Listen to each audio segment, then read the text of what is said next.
Começa agora o programa Esse é o Ponto, o programa do Centro de Educação, Filosofia e Teologia da Universidade Presbiteriana Mackenzie. Hoje no programa nós trataremos do assunto Núcleo de Estudos do Protestantismo. E para falar sobre esse tema empolgante, está conosco a doutora Lídice Meia Pinto Ribeiro. Doutora, seja muito bem-vinda ao nosso programa. Muito obrigada, professor Mário. É um prazer estar aqui com você.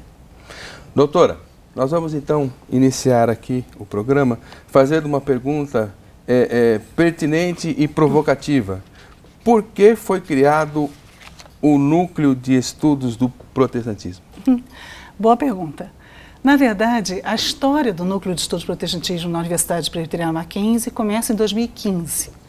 Em 2015, uma pesquisa assim muito rápida feita na biblioteca do Mackenzie por mim e pelo professor Dr. Alderi Souza de Matos, nós descobrimos que apesar do Mackenzie já ter quase 150 anos de vida, a Universidade Presbiteriana Mackenzie, havia muito pouco material produzido por docentes e discentes da universidade.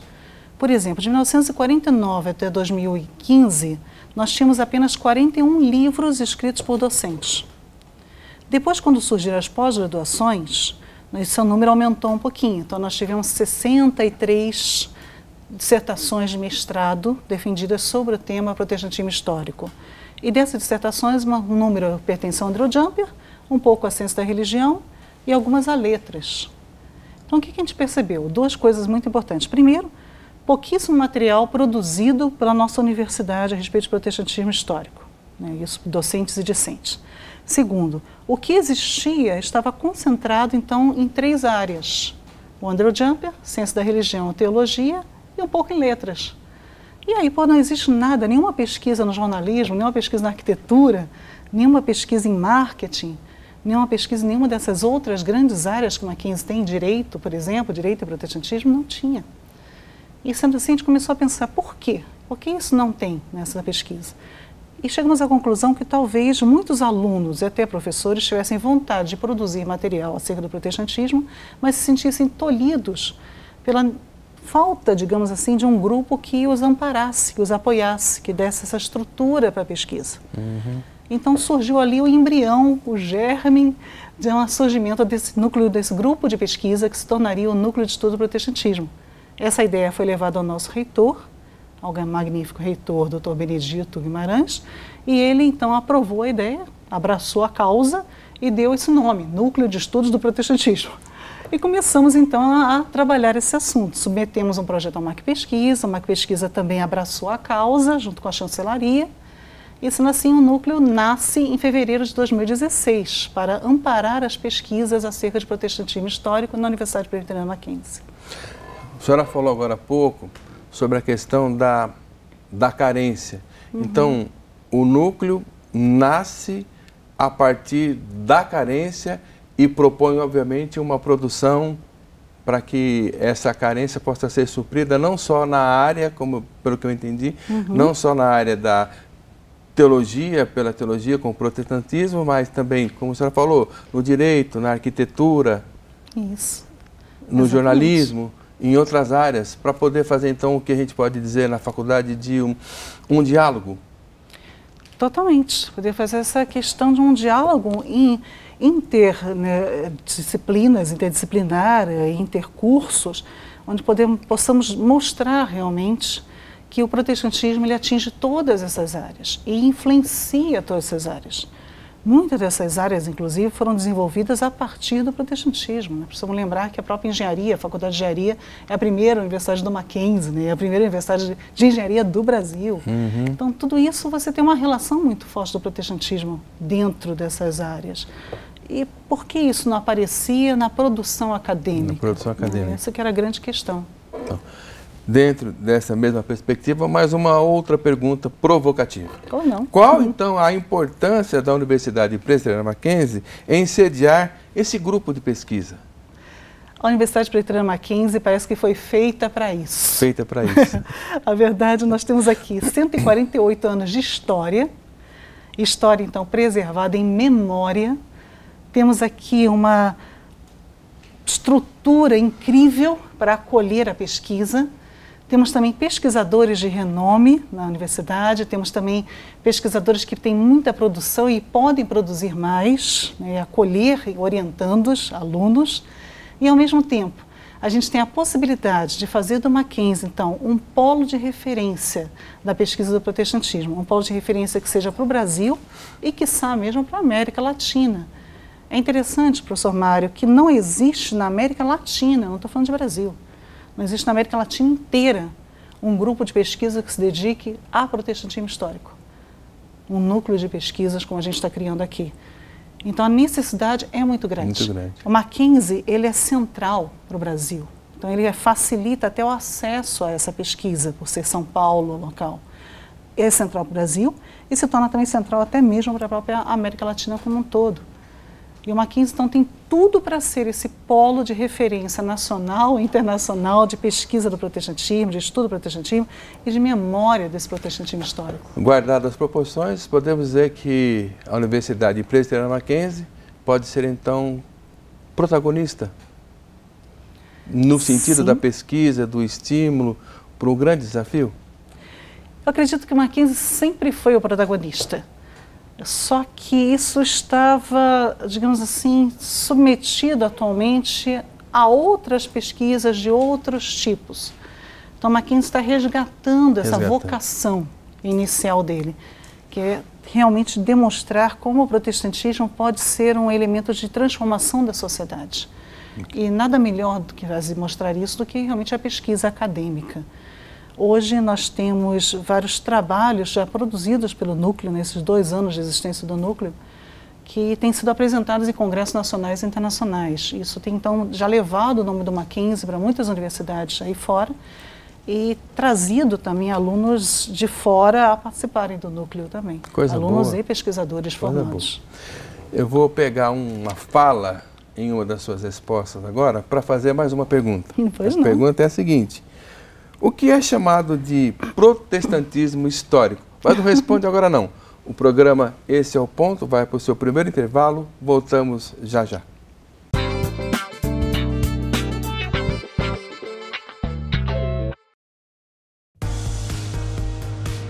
As formas de estudar se renovam. Qualidade de ensino que tem 146 anos de história. Agora, você tem educação à distância. Universidade Presbiteriana Mackenzie, cada vez mais perto de você.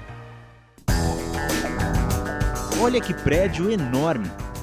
Nele vivem centenas de pessoas. Você conseguiria projetar uma obra como essa? E que tal esse prédio? Lindo, não é? Mas não basta ser bonito, tem de dar conforto às pessoas. Você sabe como fazer isso? Casas, prédios... Para você morar ou trabalhar neles, eles precisam ser projetados. Tem que fazer cálculos, desenhos, prever os materiais. Você seria capaz de fazer isso? Com um arquiteto, sim. Em um curso de arquitetura, você tem aulas de sistemas construtivos, paisagismo, conforto ambiental, estética e muitas outras. Você aprende a unir criatividade e ciência para melhorar a vida das pessoas. Mackenzie, há 146 anos formando gente que vai mudar o mundo.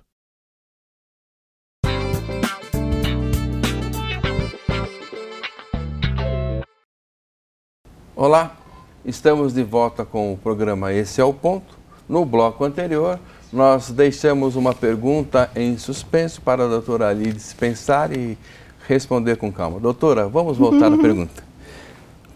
O que é chamado de protestantismo histórico? Ok. Essa é fácil, não precisa ter muita calma, não, é tranquila. O protestantismo histórico, ele também é chamado em alguns lugares de protestantismo clássico ou tradicional. Esses 3 nomes, na verdade, significam a mesma coisa, que são o quê? As igrejas que surgem na pós-reforma e antes do período do avivamento, no caso da Rua Azusa, né, do surgimento dos pentecostais. Então, dentro dessas igrejas, a gente pode abraçar aqui, né, o luteranismo, os luteranos, a igreja luterana, a igreja anglicana, a igreja presbiteriana, a igreja metodista, a igreja batista entra também nessa ideia, a igreja congregacional e alguns ainda colocam a Assembleia de Deus e os adventistas, mas isso não é um consenso. são conhecidos também como o protestantismo histórico no Brasil. Né? Exato. Seria essa... Alguns chamam de protestantes históricos, outros tradicionais, outros de clássicos. Em Portugal, por exemplo, o termo usado é protestantismo clássico. Muito bom. Talvez uma ideia mais próxima da questão dos gregos, né? Não sei. Deixa eu fazer uma outra pergunta no sentido agora de compreender melhor a proposta desse núcleo que tem despertado muito interesse. Então, eu queria perguntar o seguinte: quem pode fazer parte do núcleo do protestantismo, de estudos do protestantismo? Sim. Todas as pessoas que têm algum interesse em estudar protestantismo, principalmente esse protestantismo histórico ou tradicional. Eu quero estudar pentecostalismo, posso? Sim, não vamos restringir, tá? É protestantismo também. Mas o grande interesse seria estudar, então, a relação entre o pentecostalismo e esses protestantes históricos. Aí seria algo muito interessante. Então, todos que têm algum interesse nesse assunto.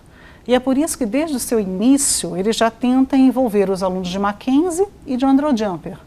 E, após isso, você já tem recebido alunos que são de fora do Mackenzie.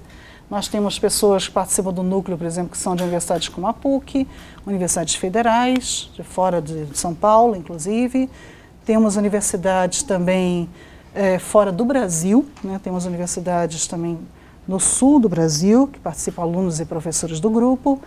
Então, a grande questão é, tem interesse em pesquisar protestantismo, tem interesse em conhecer melhor o protestantismo histórico, né, em trabalhar com esse assunto, seja referindo-se à área histórica, seja referindo-se à área de antropologia, como é o meu caso, sociologia, direito, arquitetura. Todas as áreas são bem-vindas e têm interesse de participar do nosso grupo. Então, como fazer parte, né? Entrar em contato, principalmente, precisa haver um currículo Lattes, né? Pesquisador sem Lattes não existe no Brasil. Existe. E isso é uma situação, até mesmo os estrangeiros têm que fazer o Lattes para participar do grupo, porque o grupo é cadastrado no CNPq, e o CNPq exige, né, que cada pesquisador tenha o seu Lattes. Então, ter o Lattes cadastrado, principalmente, e encaminhar um e-mail para algum dos membros do núcleo, né, principalmente os líderes atuais, que é o Dr. Alderi, ou eu mesma, e a gente então vai conversando e já colocando essa pessoa num subgrupo mais adequado e assim por diante. Tá. Nessa proposta de abrir para várias linhas de pesquisa, né, para vários segmentos da vida acadêmica, o núcleo, propriamente dito assim, em termos de produção, em termos de quantidade, a senhora poderia colocar para a gente mais ou menos o que já foi produzido, o que já foi realizado, para que a gente possa ter uma visão mais expandida, né, daquilo que já foi feito? Claro. Eu acredito que o que nós já conseguimos fazer nos 2 anos é já um demonstrativo de que existe muito a ser feito e que existe um grande potencial nesse núcleo. Por quê? Conseguimos produzir um dicionário enciclopédico das instituições educacionais protestantes no Brasil. Um dicionário? Esse dicionário, que vai ser publicado este ano pela editora Mackenzie, ele envolve, eu até fiz uma pequena cola que eu nunca lembro de cor, mas nós temos nesse dicionário, são 129 instituições que são abraçadas nesse dicionário, que envolvendo 76 autores, autores estes que são também de todo o Brasil. Então, autores que vêm lá do Sergipe escrevendo, autores do Sul, tem autores de todas as universidades que você possa imaginar escrevendo para esse dicionário. Bastante gente envolvida. Muita gente envolvida e fez também com que o núcleo ficasse também muito mais conhecido através disso. Esse dicionário, que é o grande produto, ele vai ser um material de referência, porque o que nós percebemos, como sendo o primeiro projeto, é que muitas instituições protestantes nunca tiveram o seu histórico escrito e publicado. São pouquíssimas as que têm histórico escrito e publicado. E sendo assim, muitas delas tinham que ser pesquisadas mesmo, com todo afinco, para ser produzido esse verbete que vai ter de 1 a 5 páginas cada instituição, com fotos. É um material primoroso que vai ser realmente algo de referência para futuras pesquisas.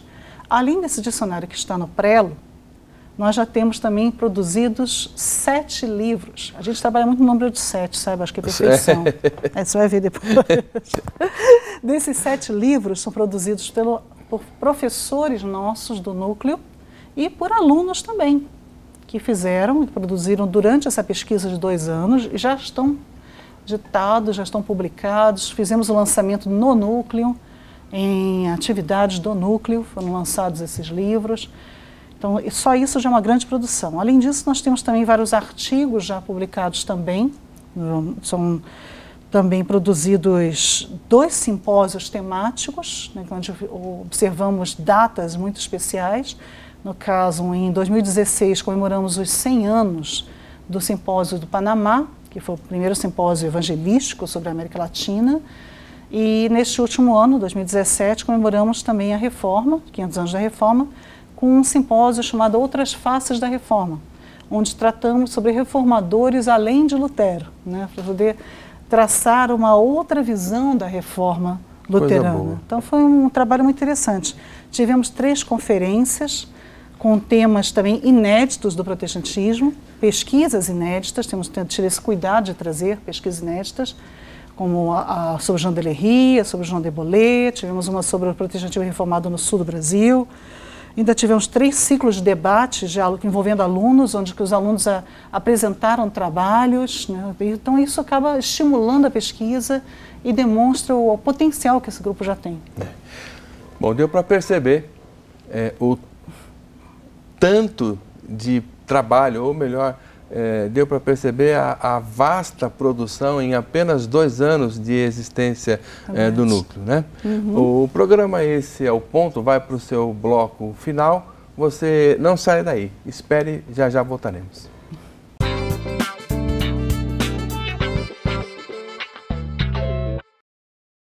Os programas de mestrado e doutorado da Universidade Presbiteriana Mackenzie estão entre os melhores do país. É o que atesta o Ministério da Educação e a CAPES.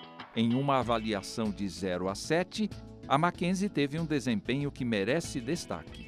Confira: Administração de Empresas, Arquitetura e Urbanismo, Ciências da Religião, Ciências e Aplicações Geoespaciais, Controladoria Empresarial, Direito Político e Econômico, Distúrbios do Desenvolvimento, Educação, Arte e História da Cultura, Engenharia de Materiais, Engenharia Elétrica, Letras. Saiba mais em nosso site. Mackenzie, um mundo para você.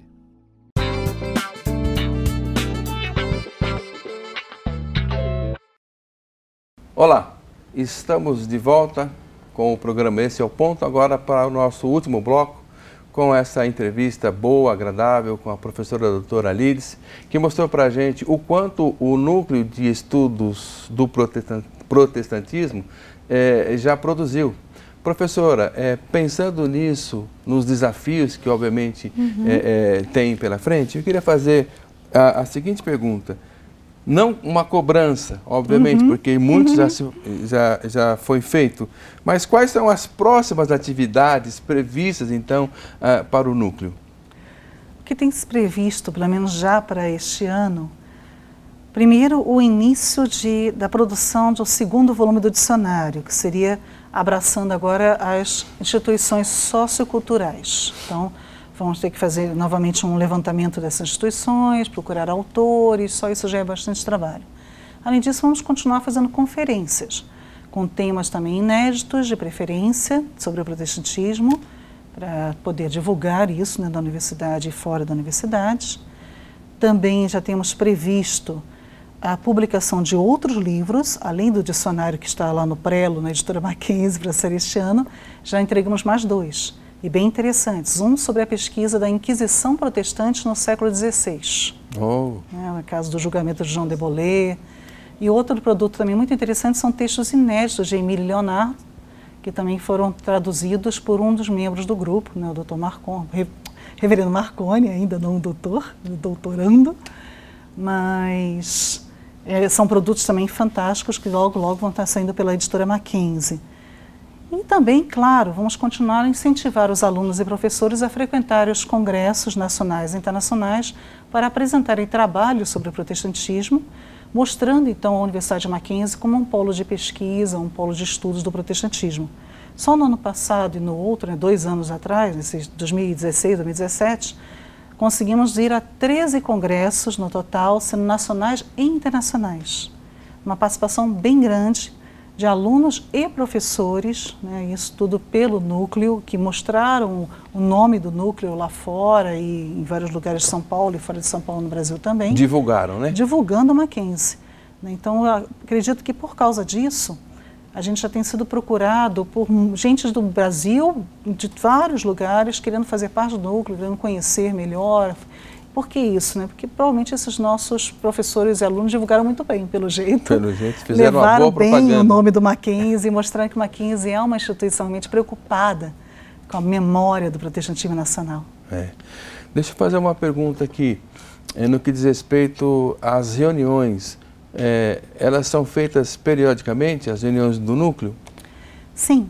Além das conferências, que acontecem pelo menos uma vez por semestre, e também um ciclo de debates uma vez por semestre também, onde os alunos inscrevem seus trabalhos e apresentam, então, em forma de breves comunicações, com um tempo, então, para perguntas, e é uma forma de mostrar o que está sendo produzido, e da gente estar olhando isso também, o que os meninos estão pesquisando, que tem sido pesquisado na universidade.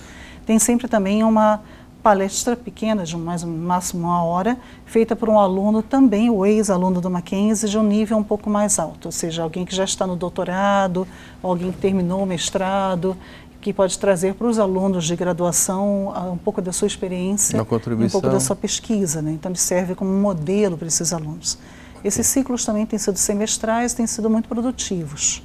E além disso, digamos assim, o núcleo do núcleo, que são os professores, né, que estão ali envolvidos e que são, digamos assim, e alguns alunos, né, que são a mão de obra mesmo do núcleo, que produzem tudo isso, esses se reúnem um pouco mais frequentemente, porque são eles que vão decidir coisas como, por exemplo, o simpósio, como é que vamos divulgar, quem são os palestrantes, como é que vão ser convidados. Então, para isso é necessário algumas reuniões que não são abertas ao público, mas que são feitas por essas pessoas mais próximas do núcleo. Ok. Mais uma pergunta, a última pergunta, na verdade.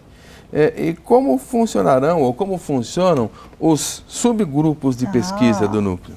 Boa Fala um pouquinho para a gente. É verdade.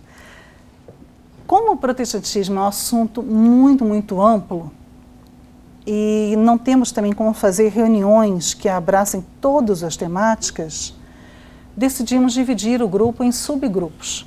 Esses subgrupos eles vão ter autonomia para se reunirem também esporadicamente de acordo com a necessidade. Cada subgrupo, então, tem um coordenador, que pode também alterar-se com o tempo. Esse coordenador, ele então tem a liberdade de reunir o grupo que tem interesse naquela área, né, e marcar uma data. E é claro, isso vai ser divulgado para todos, mesmo quem é de um outro subgrupo e queira participar, queira assistir, isso é aberto, isso é livre. Atualmente nós temos também 7 subgrupos, como eu falei, a gente gosta do 7. São 7 subgrupos, começando por um grupo que vai trabalhar questões da protestantismo e linguagem. Temos um grupo de protestantismo e política, um grupo de protestantismo, vou até pegar minha cola, senão vou esquecer, protestantismo e educação, protestantismo e pentecostalismo, protestantismo e esfera pública, protestantismo, secularização e reencantamento do mundo, e o 7º grupo, que seria a historiografia protestante.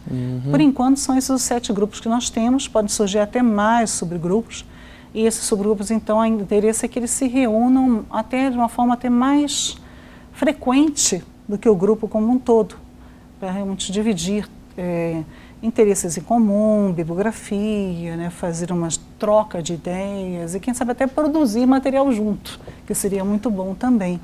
E desses subgrupos, por exemplo, temos aqui um dos líderes, que é o professor Mário. O professor Mário é o líder do grupo sobre linguagens. Então, você pode até falar um pouquinho mais sobre esse grupo de linguagem, porque essa é a tua área. Né? Linguagem envolve o quê? Exatamente. Eu fico muito feliz em poder fazer parte desse grupo, né, desse subgrupo, na verdade, como um líder. E a minha linha de pesquisa, de fato, é a questão da linguagem, né, a religião e linguagem, confessionalidade e linguagem, e estudar as várias maneiras possíveis, né, que o ser humano tem para expressar a sua fé, né? E aí a gente pode perceber isso em todas as áreas, né? Porque como nós somos seres comunicativos, seres interpretativos, o tempo todo a gente está fazendo alguma coisa para mostrar para alguém, para falar para alguém, para dizer para alguém.